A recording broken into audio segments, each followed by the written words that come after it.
গণেশকে, এবং আমি নিজের হাতে 21টা গাঁট দিয়ে দুব্বর মালা বানিয়েছিলাম, সেটা দিয়েছিলাম। তারপরে আমি 21টা করে 3টে গাঁট করেছিলাম, একটি গণেশের মাথায় এবং দুটো দুই কাঁধে দিয়েছিলাম। তারপর আমি গণেশকে চাল অর্পণ করেছিলাম। যে পদ্ম ফুলটা আমি রেডি করেছিলাম সেখানে আমি একটু লাল চন্দন দিয়ে সেটা গণেশকে দিয়ে দিলাম। এবার সেই ছোট্ট গণেশটাকে একটু ফুল একটু লাল চন্দনও দিয়ে দিলাম। এরপরে আরও একটা পদ্ম ফুল ছিল, সেটাও আমি গণেশের পদস্থলে দিয়ে দিয়েছি।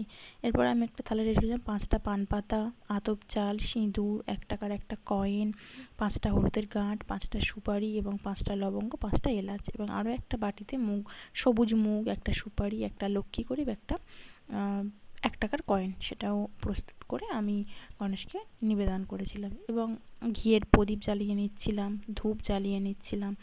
জ্বালিয়ে নেওয়ার পরে আমি গণেশকে লাড্ডু এবং মোদক দিচ্ছিলাম এবং একটা তুলসী পাতা দিয়ে আমি নিবেদন করছিলাম। আর জিলিপিটা আমি দিতে ভুলে গেছিলাম, যেহেতু ওটা বাবা এনেছিল, তো আমি ওটা জানতাম না বলে ওটাকে আবার পরে আমি দিয়ে দিয়েছিলাম। তারপরে গণেশকে আমি জল দিয়ে দিলাম, জলটাও নিবেদন করে দিলাম। এরপরে আমি আরতি করব, তো সেটার জন্য আমি কর্পূর তৈরি করছিলাম। তো এবার কারেন্টটাও চলে গেল সেই সময়। তো 5 রকম ফল নিয়েছিলাম, গোটা ফল নিবেদন করেছিলাম 5 রকম। তো আমি কর্পূরধানি দিয়ে গণেশকে আরতি করে নিলাম। আরতির সময় গণেশের যে গানটা হয় সেটাই করছিলাম।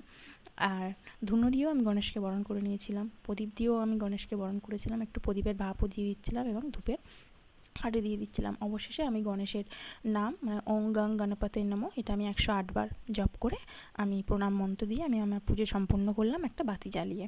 যদি কোনো ভুল ত্রুটি হয় সেটার জন্য আমি গণেশকে প্রার্থনা করে নিয়েছিলাম।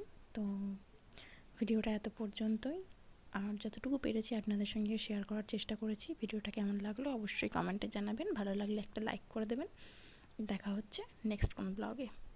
ভালো থাকবেন, সুস্থ থাকবেন।